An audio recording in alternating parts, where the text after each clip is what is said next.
안녕하세요. 울산연부동산입니다.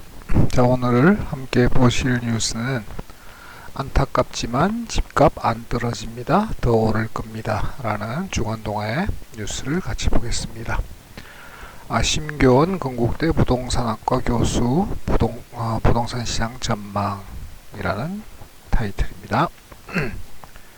자, 각자 도생하는 수밖에 없습니다. 심교원 건국대 부동산학과 교수는 올해 하반기 부동산 전망과 적절한 내 집 마련 시기에 관해 묻자 되돌아온 답이다. 부동산 가격이 오를 만큼 올라 언제 떨어져도 이상하지 않은 상황이지만 주택 공급 물량이 부족하고 정부의 각종 규제로 하락 가능성이 낮은 만큼 실수요 장기 거주 목적이라면 지금 집을 사는 것도 나쁘지 않은 선택이다 라는 이야기입니다. 개인적으로는 집값 하락기까지 기다리는 게 낫다고 생각하지만 지금 상황은 그때까지 기다리기가 매우 어렵습니다. 세입자라면 계약갱신 청구권이 만료된 후 다시 집을 구해야 되는데 문제가 이거죠. 전세 가격이 거의 2배가 올라간다. 울산은 좀 덜한 편이긴 하지만 서울 같은 경우에는 전세 가격이 엄청나게 변동을 심하게 겪고 있습니다. 자, 그런 경우라면 차라리 집을 사는 편이 낫다.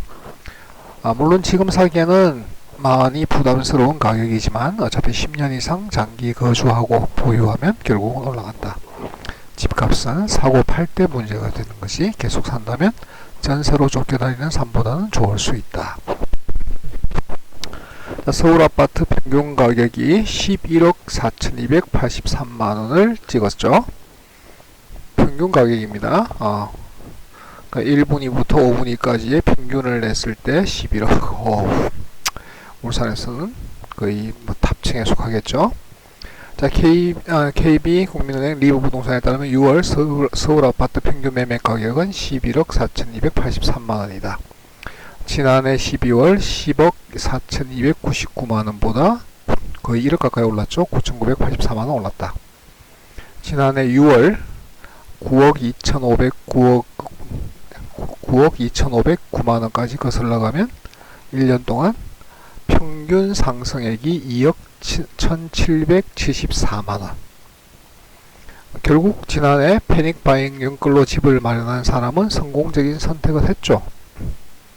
평균 가격이 2억 정도 오른 거니까요. 도대체 대한민국 부동산 가격은 언제까지 오를까? 심교원 교수에게 물었습니다. 자, 사실 서울 집값은 언제 떨어져도 이상하지 않은 상황이다. 아파트 기준으로 70, 80% 올랐기 때문이다. 만약 지금이라도 정부가 양도소득세만 완화해도 시장에 물량이 나올 겁니다. 그렇죠. 지금 부동산 전문가들은 양도소득세를 완화해라 라는 주장들을 하고 있습니다. 자, 그러면 가격 조정이 어느 정도 이루어지겠죠. 세금으로 나가는 부분만큼은 매도자 입장에서도 여유가 생기는 거니까요.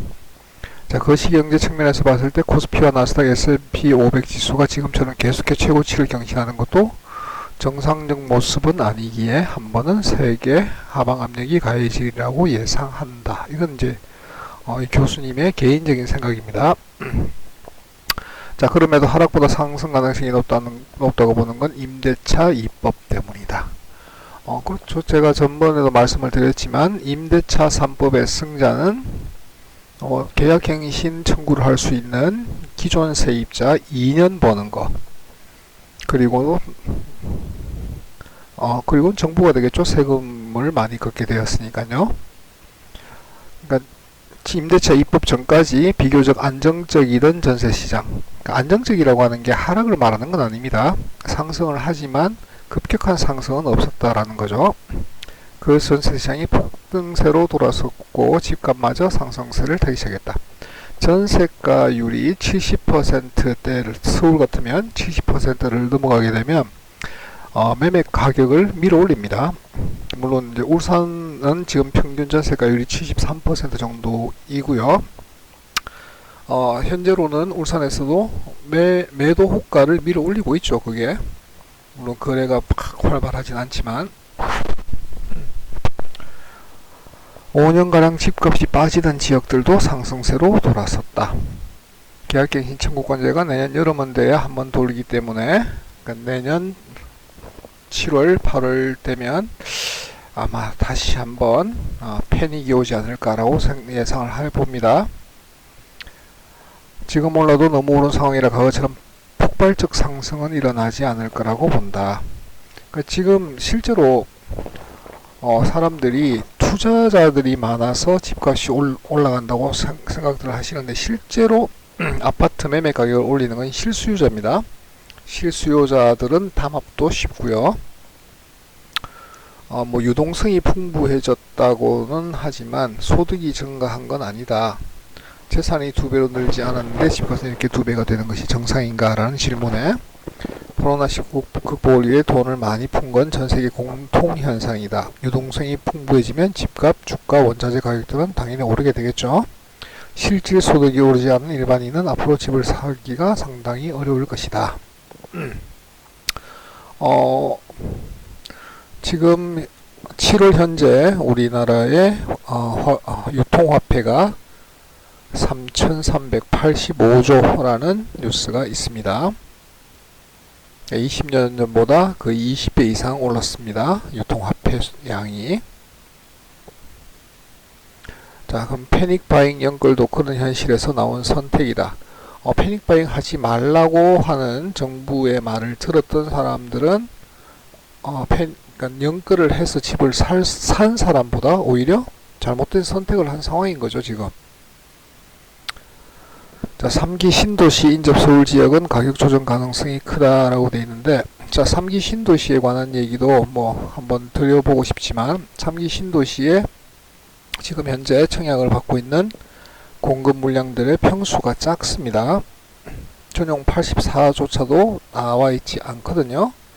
그렇게 되면 신도시는 고소득자들이 갈 수 있게 도시가 형성이 되어야 기존에 있던 물건들은 가격이 하방 압력을 좀 받을 텐데, 만약에 신도시에 지어진 아파트들이 20평형대로 고소득자들이 가기 힘든 인프라로 만들어진다면 기축들이 그렇게 가격 하방 압력을 받게 되기가 힘들지 않을까라고 생각합니다.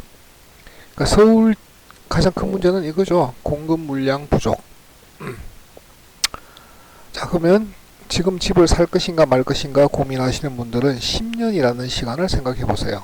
10년 후에 어떨까? 10년 후에. 그걸 생각해 보시면 당장 집값이 뭐 많이 올랐다라는 것 때문에 사기가 부담스럽겠지만, 결과적으로는 어떻게 해서든 집을 산 사람이 승자가 되어 있는 상황인 겁니다. 10년 후에도 어떻게 될 것인가? 가장 좋은 방법은 양도소득세, 종부세, 다주택자 규제 완화 이런 것들이 나오면 물량이 좀 풍부해질 것이고 가격 하락이 어느 정도는 발생할 수 있겠죠. 그렇지만 정부 입장에서는 세금을 걷어들이기 가장 좋은 부분이 또 부동산이다 보니까 쉽게 할 수 있는 정책은 아닌 것 같고요. 글쎄 모르겠습니다. 내년쯤에는 양도세 인하 얘기가 나올 수도 있을 것 같긴 한데, 매수자 입장에서는 양도세 인하가 나오게 되면 가격 하락이 조금 발생할 수 있으니까 그때쯤 집을 구매하겠다라는 생각을 가지고 계시고 준비하시는 것도 방법이 아닐까라고 생각은 합니다. 자, 오늘은 신부동산학과 교수 심교은 교수의 대담, 안타깝지만 집값 안 떨어집니다. 더 오를 겁니다. 라는 뉴스를 같이 봤습니다.